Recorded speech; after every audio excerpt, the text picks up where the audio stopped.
Hello, everyone. It's me, Malice Alice, and today here are 3 to 4 more scary stories from TikTok. I'm thoroughly enjoying these, and if you do, leave me a ghost in the comment section below if you don't know what to comment, and if you like it, just tell me what you like about it in the comment section. All right, guys. Without further ado, I'll let the videos play. Tell me a ghost story that sounds completely unbelievable but is entirely. I have one. When I was 16, 17 years old, my bedroom was the attic of my parents' house. One night, I proceed to have one of the most real feeling dreams I've ever had. In the dream, I'm sleeping in my bed. I wake up in the dream to an older woman standing in the corner of my bedroom.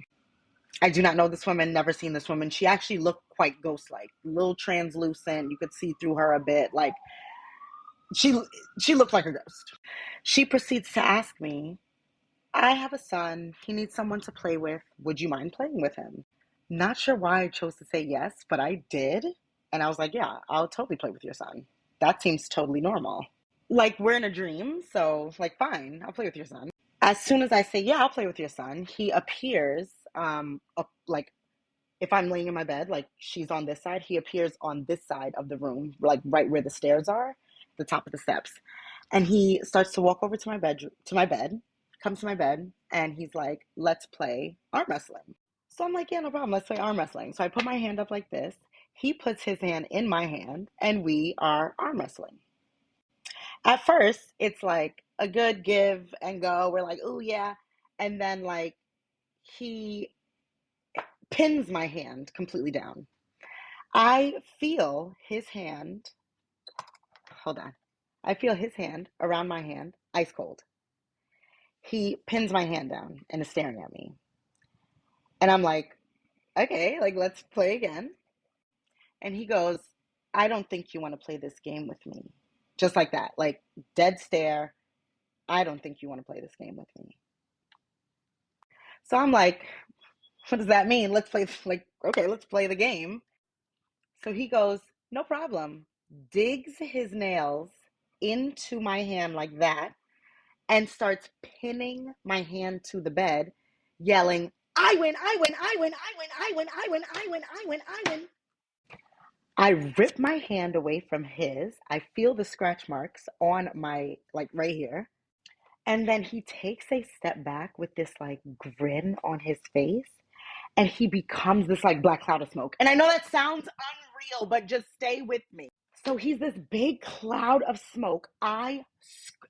This is all still in the dream. I get up, I'm screaming, I jump out of my bed. Here's where it gets crazy. I jump out of my bed in the dream and I wake up in real life and I am fully standing on my feet. So as I'm standing on my feet, I'm like, what the fuck just happened? I'm down the stairs, out the room, right?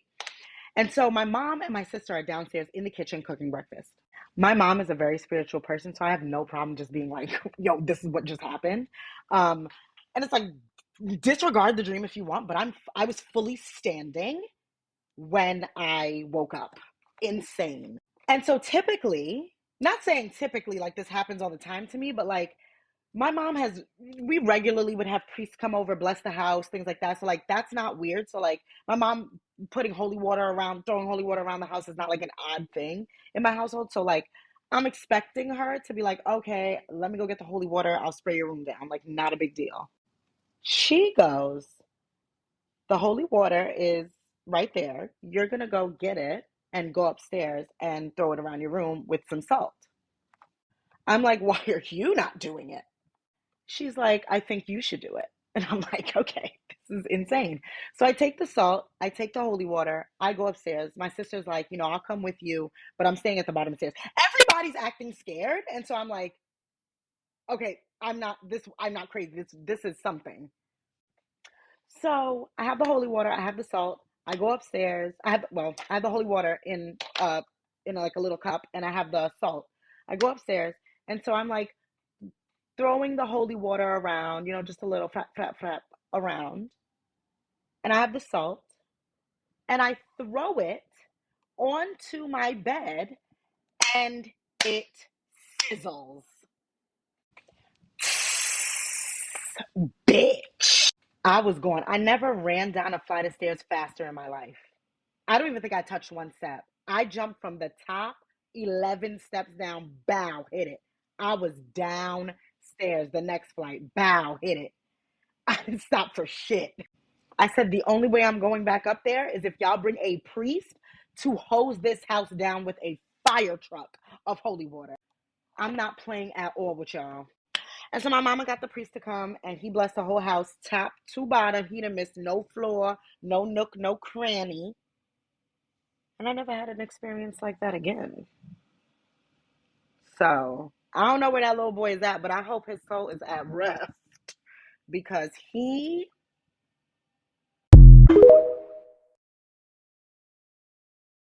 Tell me a ghost story that sounds completely unbelievable but is entirely true. I've had a lot of paranormal experiences throughout my childhood. In fact, one of them happened like right behind me.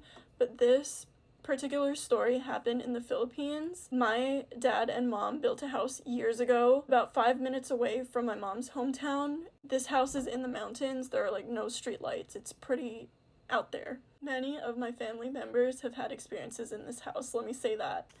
The way this house is set up is there's 3 stories. The second floor is like the kitchen, living room, and all that stuff. And then the third floor are all our rooms. But the ground floor is actually where my aunt and my uncle lives. So there was one day where my cousin and I wanted to go to the river. And I had asked one of my aunts. And she was like, yeah, cool, that's fine. Just ask your aunt and uncle, the ones that live downstairs, if we can come with them because they were going to go on their way there too. My mom is from a poor area in the Philippines, so we didn't have like a washing machine, dryer in our house. We had to go down to the river to wash our clothes, which is what my aunt and uncle were going to do. And so my cousin and I went to the ground floor. We were knocking on his door and it was unlocked. So we were like, okay, like we'll open it a little bit, and we kind of just shouted through the door. And the way it's set up is that on the other side of the door, there's the kitchen and the living room, but you have to turn a corner to get to his room, which is where he was. He was on the phone. It sounded like a serious phone call. And we called him like twice and he didn't answer. He was just talking on the phone. So we were just like, okay, cool. We'll just go by ourselves. My cousin and I walked our way down that hill to the river. We normally go with a lot of people or with an adult because it is like the mountains, and even though no one's from this area, if there was a car that went by, they could have easily like snatched us and gotten away with it because no one would have seen, and there are no like lights in this area. But who do we find when we get down to the river? My aunt and uncle were like knee deep in laundry, and we were just like, what the hell? Like, weren't you not just on a call back at home? No, they weren't. No vehicles had passed when we had gone down that hill to the river. So there was no way they could have walked or driven past. And that's just one of the experiences I had. I think my aunt that lives in the ground floor has had the most experiences in this house because there was one time I saw her crying we had like a priest in the house and he was like spraying like holy water or something. Unfortunately, my aunt has never told me any of her paranormal experiences, but my cousin, who lives in the ground floor, said that there was one time she's heard giggling from like children in the bedroom, like jumping on the bed. There was another time I was playing hide and seek tag with my cousins, and we play it in pairs because it's scary going around this area on our own. And basically there's a second floor exit that goes towards like the back side of the house, towards the mountain area. And I remember my cousin and I wanted to be sneaky. We wanted to like hide outside, but we turn the corner and we see this glowing white man standing there, just standing outside. It was pitch black at night when this happened, and he was just glowing. I saw the pants. He kind of had like spikyish hair. My cousin and I just looked at each other and we ran back inside the house. There was another time I was sleeping with my brother in the master's bedroom. One of my aunts was cleaning the 3rd floor, which is where the bedroom is, and she said that my mom walked into the room. So like a couple minutes after she was like doing the cleaning, she followed her into the room, and apparently my mom wasn't there. She just thought it was my mom because the lady who walked into the bedroom I was sleeping in had long, like dark black hair. There was another time we had like a family gathering in the 2nd floor, which is where the kitchen, living room, and all that stuff is, and A family friend was around that gate where we saw that like glowing man. She was there with like dishes and doing dishes and stuff. And literally, just randomly in the nighttime, she screamed and ran back like into the house. And obviously, everyone was like, "What the hell just happened?" She said that there was a stick poking through like the topish area of the gate. There's like a gate to get into the house, and apparently there was a wooden stick that was poking through the gate at her, but there was no one there, and the stick like fell to the ground. I don't know. Obviously, as a family, we've had many experiences in this house. Nothing tops my haunted doll experience when I was a kid, but I don't even want to share that with the internet because I feel like it's so unbelievable. But yeah, I haven't been home in a while, but this house really has stuff going on in there. Tell me a ghost story that sounds completely unbelievable but is entirely. I swore I'd never be on TikTok, put my face on TikTok. I just have it to watch videos. I'm not a content creator, so, but I had to jump on this trend because it's just so up my alley. So let me preface by saying I'm a behavioral scientist. I'm very science-minded. I'm still not totally convinced that ghosts are like departed souls or whatever. There may be a physics explanation, but I definitely believe that there are things that happen that we can't explain. And one of those things happened when I was around 14 years old and continues until today, as far as I know. So when before I was born, my parents moved into this 100-year-old tiny little farmhouse in rural Missouri. Shortly thereafter had me and then had my brother 5 years later. Around the time that I was like 13, 14, they started realizing that we had outgrown that space. And so started building a 4-bedroom house on the same property just down across the field. Because my family have always been like mostly manual laborers and have always done like, work with their hands essentially. My family built the house themselves. And so it was mostly my dad, my grandparents, some uncles and cousins that came over to help. And pretty much as soon as the walls started going up, things started happening. Nothing ever happened in the old farmhouse, but as soon as they started building the new one, stuff started going on down there. And even whenever they were building it, as soon as the walls went up, my cousin like started refusing to come and stay working on the house after dark. Because they all had jobs, they would do the work like before and after work, and so sometimes into the night. And he would leave as soon as it started getting dark because he just said there's something wrong with the house, like something's weird. They kept hearing banging, things would get moved, and we all just kind of thought he was being a sissy and like he was just dumb. But turns out he could have been onto something. So I have so many stories of, just little things like things being moved, things going missing, and then turning up weeks later in the same place that they had gone missing from, things like that. But I'm pretty much just gonna tell like the big heavy hitters, and I might do like a part 2 or something later. So as soon as we moved in, my brother didn't really love his room. We had all like picked out our own like bed and bedding and even had like murals and stuff on the walls. And so it was like just really weird that he never wanted to spend any time there. He never wanted to sleep in there. And so, we had kind of just chalked it up to like, it's a change. It's, he's kind of a sensitive kid. Maybe he's just like kind of struggling with that transition. But he started sleeping on the couch in the living room, would never sleep in his room. And so one night, after he had done this, for a few weeks, one night, and at this point he's 9 or 10, so like way beyond the point of like wanting to do this. He asked me if he could sleep in my room with me. I'm like, yeah, I guess, like, yeah, that's fine, like, sure.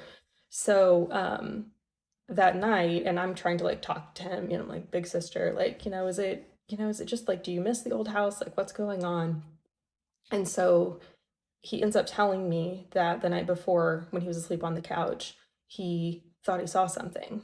And so he sits up on the couch and like looks down the hallway, and he sees a little girl walking down the hallway and turning like toward my room. And so he wanted to stay in there with me because he was scared, but he was also scared for me that like something was going to happen to me. And, at this point, again, I'm like complete skeptic. I don't believe in ghosts. I like adamantly, there are no monsters under the bed kind of thing. I've always kind of been that way. But I'm just trying to like reassure him, like, it's gonna be fine. It's fine. It'll be, you're okay. Like, I'll keep you safe. Yada, yada, yada. So then literally 10-15 minutes later, as we're having this conversation, he points out the window and I turn and look, and there's a little girl sitting in the tree right outside my window. Um, it was one of the most surreal, weirdest experiences of my life. And as you like, if you think about like ghosts in like movies and stuff, how they're kind of like always glowing, like just like casting light around them, almost like a candle, or like a ball of light. It wasn't like that. She wasn't solid, but she like she was light enough that I could see her even though it was dark outside, but like she wasn't casting light around her at all. And it wasn't like you immediately like look toward the light because she was so bright. It was just like she was light enough that I could see the shape of her face and like the buttons on her dress and like things like that. Um anyway, like we saw her for like a split second and immediately started screaming. So my parents run in. Of course, by the time they get there, like she's gone. Like at some point, she has just like evaporated. Um, and my mom, who is to this day like very Christian, evangelical, super religious, starts kind of trying to explain it away. Like, oh, you guys, like it's just been such a big change, and like, it was probably just the leaves and the wind, and and all of this stuff. And my dad is just quiet. He just doesn't say really anything. But before they leave, he just says like it's gonna be okay. You're gonna be fine, and leaves. So the next day, um, I'm talking to my dad. I'm like, at this point, like I am 14, maybe close to 15 years old. Like I'm trying to have this like rational discussion with him where I convince him that like I'm not crazy. Like we both saw it. It was absolutely real. Like why don't you believe me kind of thing. And he just looks at me and he says, I do believe you. I know it's real because I've seen her too.